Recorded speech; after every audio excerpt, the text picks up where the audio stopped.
Hey, good evening, and everybody. Welcome to the Behind the Lava podcast. I'm Milford Tiafala, joined by the crew, Michael Tan, Spence, Ati, and Johnny. And before we get started and dive into this, I want to give a quick shout out to Fesauai Thompson. He was joining our podcast. Sadly, he passed away recently, and we want to give our love to his family and his friends. And I want them to know that myself, and I'm pretty sure all the others here could agree that with him, his personality, and what he brought to the table, the dynamic, he would have elevated us so much more than we could have imagined. Just those quick episodes that we had with him were such a joy. I was a bit hesitant at first, but hey, as soon as I know a lot of family members and friends could attest to, he's so charismatic, and you just want to hear him talk. But other than that, rest in heaven, our friend.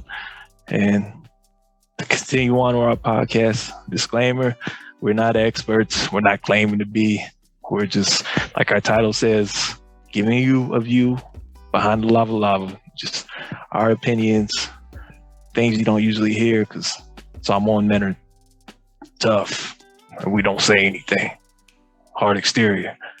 So we're just chilling and inviting you into our little evening session. So thank you for joining us. Like and subscribe on YouTube, TikTok, Instagram, Facebook, all the other platforms you can think of. We're probably on there because President Michael Tan's on top of that. All right. So tonight's topic, it's about love. And why in our Samoan families, well, mainly us growing up, did we not see what you saw on TV with the lovey-dovey husband and wives smooching and all that? Why did you not see the displays of affection and romance that you would think you would see? And I would throw that question out there. I think it was mainly a taboo subject. In Samoan, that word is taboo. So growing up, my parents never displayed any affection to each other in front of us kids. There was no PDA. There was no hugging. I think the first time I hugged my parents was when I graduated from elementary. And then the next time was graduating from high school. And then the next time was when I left to join the Marine Corps, leaving the island. So those were the times that I remember that my parents hugged me. Growing up, I never received no kisses, no hugs, unless it was for a special event. And I think Samoans in general, it's how we were raised. I'm not sure if it has anything to do with a religion or culture, but it's, I don't know where it's originated from, but we just started not doing those types of things like hugs and kisses, especially out in public or in our homes. Well, mine is different. My mom was she was born in Samoa, raised in Utah, and then when she graduated high school, she served her mission in Western Samoa, but her parents already lived in Samoa. She was staying with relatives here in Utah, and so when she graduated high school, she moved down to Samoa, served her mission, stayed Samoa, and then got married, met my dad, married. My dad's from Samoa. And so growing up, it was like I got the affection. You know, my mom dropped me off school, give me a hug and a kiss on the cheek, stuff like that, hold my hand. And then, as far as like, it wasn't like glorified PDA, but it was, still little stuff. Every now and then my parents would like hug and, when they were little, kiss on the cheek type thing. And so, I mean, I came into the world, so obviously there was more going on, but it wasn't as, I felt the affection, and I was exposed to the affection. And I think a big part of it was my parents wanted us children to see that they really did love each other. And I think it was a good thing for me because it exemplified what I wanted, the type of relationship I wanted for myself when I got older. And on top of that, other outward displays of affection that you see on TV, like the holding hands of the couples and the making out and stuff like that. Now, that was not prevalent when I was growing up. You didn't see that in Samoa. You didn't see that out in the streets. You didn't see that. It was mostly like private. There wasn't no open dating. And if they were openly dating, the couple would sneak off behind the claw fight and stuff, make out and stuff like that, and come back. And they got dots all over their necks, and then they're thinking they're cool and stuff. Like, and I was like, man, my wife and I always make fun of that now. It's like hickeys, man. They're just like salty. It was just, I don't know, but it wasn't appealing. Back then it was, but you never saw the act. You just saw the outcome. And then it was strange because I left Samoa when I was in my teen years. And then I went back years later after I finished high school. I was already in the Marine Corps at the time. And I started seeing that. Like, I don't know when it happened, but then I started noticing the couple holding hands at the bus stop. Back then, if you were dating somebody and you were holding hands or making out at the bus stop, the old lady next to you is going to slap you and say, you know, hey, stop being cheeky. Take that. Don't do stuff like that. You know what I mean? And not in the open like this. It was taboo. But now, you know, when I went back, and this was like 5 or 6 years ago from current time, so I haven't been back there in a while. But when I did go back, I started noticing that couple sitting at the bus stop making out with the old lady sitting there waiting for the bus. And I don't know what happened. And I think a lot of it had to do with Western culture and, you know, the times. You know, culture is constantly evolving. We pick up new things and we discard old things. And now it's more available. Now you see it more often. You'll see the couples holding hands. You'll see the couples smooching on the side, kissing a cheek or stuff like that. But it's not, you don't rely on word of mouth to know who's dating who and who's the property of whatever. It's now you can see the open displays of affection. And so, I mean, I think it's just, it was a time thing. We had our time back then. And for a lot of us that were raised in the islands, but now it's the impropriety is a lot more accepted everywhere, including back home. So that's my take. I mean, it's funny how Johnny mentioned time, because my parents now, growing up, I've never heard them say "I love you," but now as they're older, they say that a lot to show us that they love us. So I had a different experience growing up from you, Michael, because my parents were, especially my mom, she's my Samoan parent. She was very affectionate and very outward. But I think some of that may have stemmed from she living in the States kind of felt like this was a new and scary place. And she needed to ingrain in us that your safe haven is home. And she was trying to let it be very clear that even if the world rejects you, I'm your mom and I love you. And it's like, that's something that even like growing up, if I've had ins and outs with my mom, ins and outs with my family, the one thing I've never questioned is whether or not we still have love for each other. Like, that is a default. I know this, but even beyond just like my personal parental relationships, the small Samoan community that I grew up with in 29 Palms, just as far as it, like, you know, we'd hold the luau's, we'd have the you know, for graduations, we'd have for weddings and whatnot, and even just bringing people into church to the Samoan branch and things like that. The impressions that I had from my Palangi friends or just any other people that were coming in and experiencing the culture, they would all say the same things, like, wow, you guys are very loving and accepting. My non-Samoan family always talk about how nobody gets more hugs than they do from my mom, or I've never been hugged so many times before I went to this branch or whatnot. Like, it was a very outward display of affection, but that's in the context of social settings. But when it came to affection for anything romantic, now that was different. When it came to romantic displays of affection, that was considered a vulgar thing. It's like, it was very discouraged. Like, growing up, if even a couple was kissing on TV, my mom was very disgusted and like, oh, they should be ashamed of themselves and things like that. We had to close our eyes or look at the floor or something like that. It was just so it's like different types of affection. If it was romantic, bad, but everything else, hey, we love you. And that was just my experience growing up. Spencer brought up a funny thing about closing your eyes when you're watching TV and a kissing scene comes up. Because I sometimes still do that to my kids, which I think they shouldn't be watching kissing scenes on TV. But if something similar or mild comes up to like kissing, I would be like, oh, well, why are you guys watching that?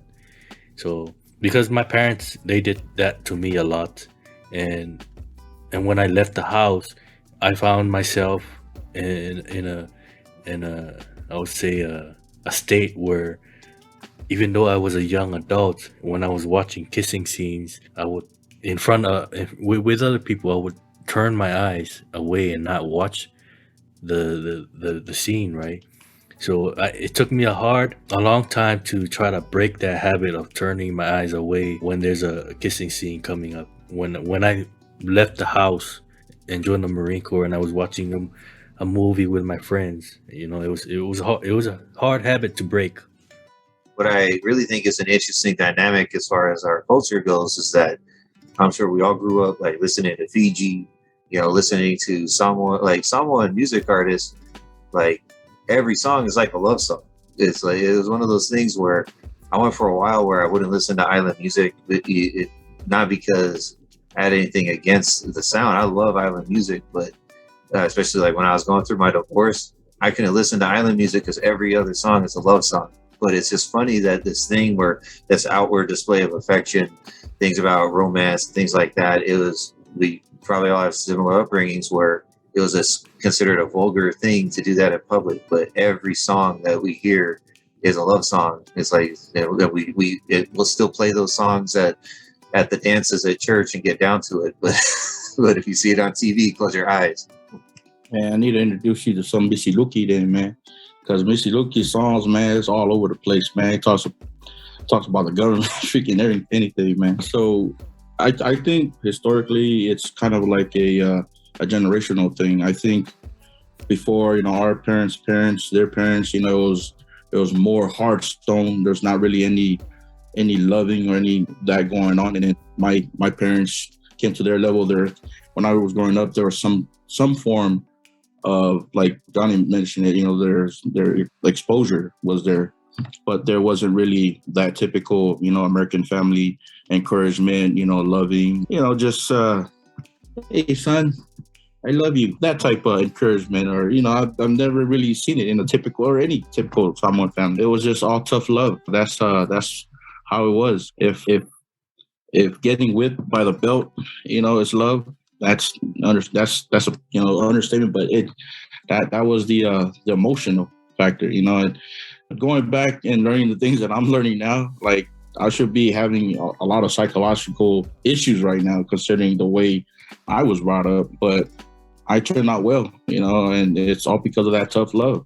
My parents, their dynamics was kind of different because my dad suffered a big head trauma when I was growing up. So 1990, he got hit by a big rock. It was a big fight in the village.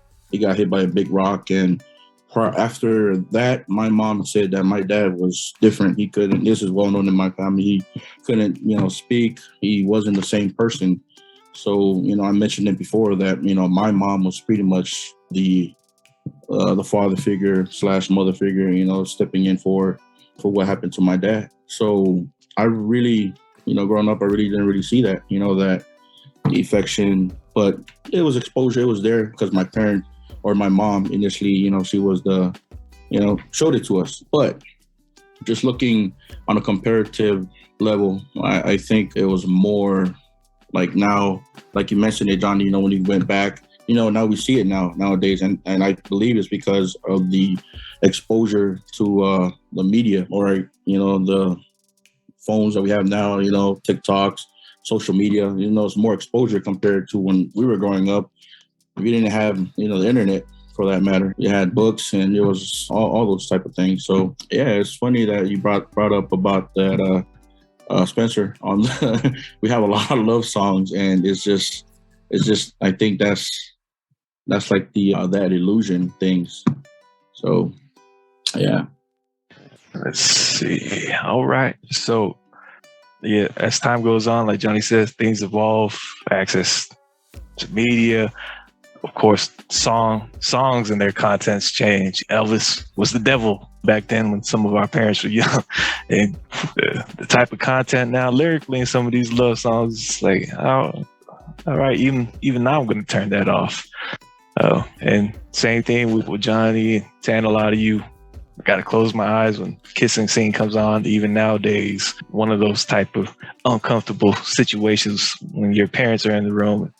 So romance is going on TV. I just look at the wall and I can just avoid the shame that I might feel if I make eye contact with my parents during that time. But now that we've spoken about our parents, by the way, with mine, like we say, time brings change. At the very beginning, when I was young, I didn't really see a lot with my parents. But as time went on, I started seeing more affection between the two. And then same thing, as I'm sure all of you have experienced growing up as a child, I think they were a bit more strict because they're still learning on how to become parents when dealing with you. And as you got older, things kind of loosened up a little, or they were more open with you. And at least that's how it was in my case, where like I didn't seeing my dad try to connect with me on an emotional level was kind of strange because I was so used to the other side of the spectrum, hard exterior that I joked about earlier, and the belt and all that type of discipline that some of us mentioned that we went through. Like it kind of creates a barrier at some ages for some kids, and that's why it was strange for me as an adult, or even a teenager, just hearing that. But all that out the way, spoken about our parents, now let's talk about y'all. You and your wife or your partner, your lover, do you guys show affection to them in front of your kids? Are you shy? Because I tell you, with me, my wife wants to make out. I'm down with it. But of course, not in front of the kids. Not too much. There's restrictions, especially when you give your wife a kiss and then you look down and the baby's just staring at you too. It's like, that's weird. But anyway, so what about you guys and the way you show affection towards your significant others and your kids? So for me, my wife, when we first got married, she always wanted us to be affectionate, to show our love to each other and to our kids. But me, because of my upbringing, I kind of rejected that idea, especially out in public. She always wants to hold hands and for me to show physically that I love her out in public. And I try to do that, and I'm still working on it. But it's still always that barrier, especially if it's on public, that I can't do it that long. We might be able to hold hands for a few minutes, then I'll let go because it's a habit that I can't get rid of. She always gets on my case on that. She accuses me of, is there another woman on your mind? Stuff like that women bring up when I don't hold her hand in public. It kind of, I'm still trying to improve. I'm sure like we've mentioned, in time it'll get more, but for now I'm still working on a down low, especially with my kids. My wife always encourages and in a way forces me to say I love you a lot to my kids, or to give them hugs and kisses. I do that, but not as much as I should, because people have standards on how many kisses should I give my wife and my kids today. Some people give many, some people give one a day, but I'm still working on that. I try to show my kids that I love them. But there are certain circumstances, like when they fight with their cousins, or if they fall down and they get a little scratch, I just tell them, suck it up, move on.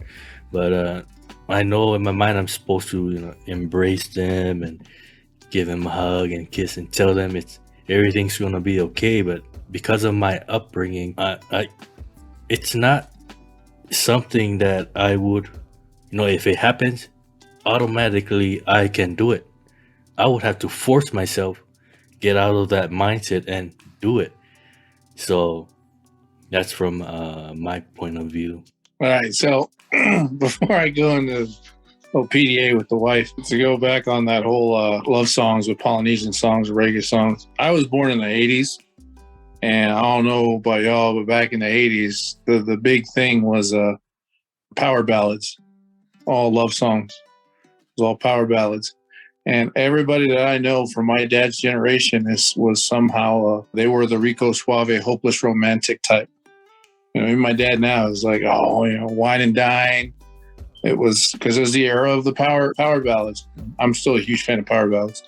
But as far as PDA in the house, there's levels. There's levels of it.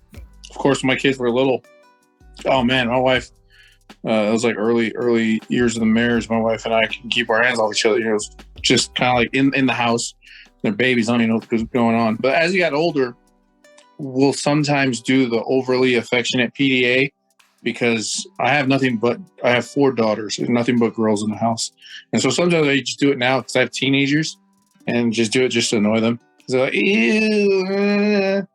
But it's fun. But there's also, my kids grew up, like my wife, one of her favorite things, and her thing before I go to work and when I come home is the forehead kiss.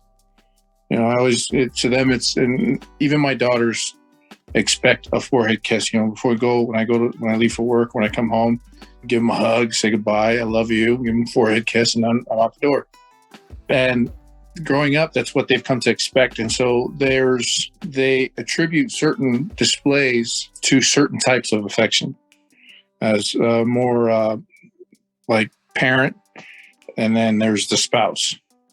And I still try to show my girls, because I do love my wife, and I do show a lot of affection openly, because at the same time, in kind of a sense, I want the girls to notice what should be, or what they should be looking for in a partner as well. Someone who can treat them as well as their dad treats their mom. And that's my thing. And that's always wanted to portray to them. And then I also have little spurts where my wife gets under my skin, because I have this thing where I tend to not care about public opinion or outside opinion. But the only people that makes me care is, especially and get under my skin, is my wife, because I actually care about her opinion of me. So every time she says hurtful things to me, it does hurt me. But every time everybody else says something to me, it doesn't matter to me, because you don't matter. That was always my mindset. I don't have to care enough to worry about what you think, but I do care about what my wife and children thought of me, or my parents, my siblings, stuff like that. And so she does know how to push my buttons, and I try not to show that side too, but women, what can you do? So, I mean, you do the best that you can with what you have and hope for the best. And then that's my thing. And yes, I will still, when we're out in public and it's just me and the wife and we're out in this grocery store, yeah, full on tongue, everything, just because it's cool. We don't know anybody. I think having a wife who's affectionate, it breaks that generational stigma. This stigma I don't want to carry on with my kids, so I'm working on improving it so that when my kids get in a relationship, they'll be on that level, especially here in the United States, the level of what a relationship should be, what's normal in today's society.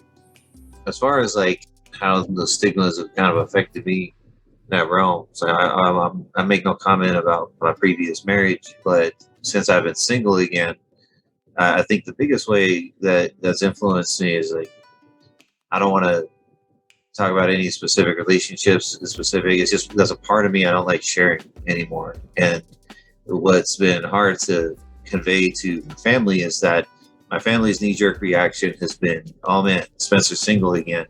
We need to set him up with somebody. And this is where the whole putting your PDA and love life on display is really still to this day affecting me, because I've had to make it very clear to my family, do not set me up with people, because I feel very uncomfortable with that, mainly because I think deep down it's in a way involving my family and giving them an insight to something that should be completely private to only me and my significant others. And so that's been kind of a barrier with me after I found myself single again, but making progress on that. My family is very deceptive sometimes, so they try to find their little workarounds of that. But I know they got my happiness at heart, so I'm not completely offended by that progress. Just to let you know, Spencer, I'm on your side. I do get in fights with my wife when she brings up something like that, trying to hook you up. I say, leave Spencer alone. That's not your problem. Hey, I appreciate Go to the grocery store. Appreciate it. Nah, I was just gonna say, man, that's a good question. You know, I don't have any kids. Me and my wife, we don't have any kids at the moment. However, though, for the last 8 months, we've had our nephew here with us, and me and my wife, we always had that that talk. You know, who's gonna be the disciplinary? You know, are we gonna, you know, when we have kids, are we gonna be affectionate? You know, we talk about all the talks that, you know, every normal couple has. You know, and I was my thing is, if I do have kids, I was gonna be the disciplinary, and I was gonna smack the hell out of some kids. I'm not, but I'm just saying, just the way I was brought up. You know, tough love, type of thing. But having experienced my my nephew here, I know it's not the same thing as having your own, but you know, it's really different. I found myself like all lovey-dovey, you know, all being affectionate, because you know, having it kind of helps you have a little bit of that medical background where, you know, child development is very important, you know, to show affection, love for their growth, and taking that into consideration. When we had our nephew here, I call him my son because he was born last year, September. He's 10 months. He's 10 months now. Out of the 10 months, we had him for about 8 months since he was born. So I really miss that guy, honestly. Yeah, he's back with his mom, unfortunately. But, you know, I find it that when I do have some kids, it's going to be really different. You know, I'm not going to be that. You know, I always thought I was going to be very Fesauai, so to speak. But I'm finding myself more, I could, you know, really be open and, you know, not repeat the same things our parents or my parents growing up, do some things differently as far as PDA goes. But right now, I think we're kind of enjoying the freedom that we have before we do have kids. You know, we're doing the whole, you know, doing it kind of right. Because when I was we're in Texas now, but when I was in Hawaii, I always get to talk by my uncles, man, like, hey, don't have kids now. If you guys want to have kids, get a pet dog. You know, learn how to raise a dog. You know, if you can't raise a dog, you don't have kids. And, you know, my uncles right now, they got like 10, 11 kids. They're just, I don't know how they're doing it, but they're doing it. Just that complexity of, you know, I know you guys fathers, you know, you guys got your babies, but, you know, when I come to that point, I think I'm going to be different, so to speak. And you do become different because now you're not thinking of yourself. You're thinking about your kids' emotional state, and you're trying to be careful not to cause any trauma to your kids so they don't end up like you.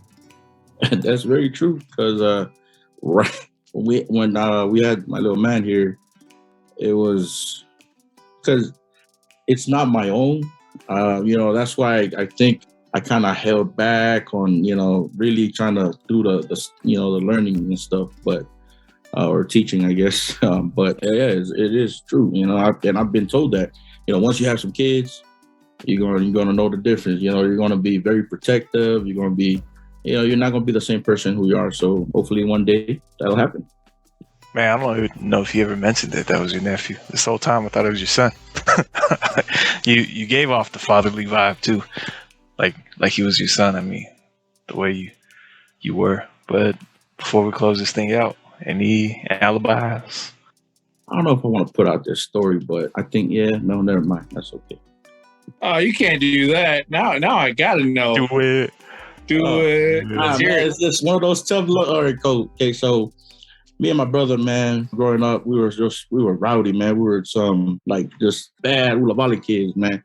So one day my mom gets home. We weren't supposed to be swimming. That's the rule. Don't swim if they're not there. Me and my brother decided, hey, we're going to go swim. And my mom and dad, they didn't even get home yet. So one day we decided we broke the rule, went swimming, and we didn't know that my mom was going to get off early that day. So she got off early that day, and me and my brother, we were like all the way deep, in the beach, all the way like in, deep, all the way, in the ocean. We see on the beach, and there's somebody waving like this, and we look, it was our freaking mom, man, and she had like the hibiscus leaves. So we got to the front of the beach, man. She started swinging at us, and then it got to the point where the street pole light, she wrapped my brother around in the freaking. Just think about it, that was funny. Like in the clothing line, and she was going at him. Pop, pop, pop. It got to the point where the 5 feet I was wife had to come stop her, hold her back and stuff. But while he was getting beat, my ass was around the corner laughing, and she had to call one of my uncles to come chase me down to catch me, so I could receive a beating. So that memory right there, kind of, it's just that tough love. If that's the tough love that I kind of experienced. Well, that was some definite tough love by your mother, and horrible brothership by you. But yeah, you can tell your mom was scared to death that her boys are out swimming, without you. Well, without her. And it's one tough love moment. But anyways, thanks for joining us this evening on the Behind the Lava Lava podcast. We hope you enjoyed it. Remember to like, subscribe, comment if there's a topic you want us to address, or you just want to critique us, or just tell us how much you love or hate us. Leave a comment. All right. So we miss and love you. It's Behind the Lava Lava. Out.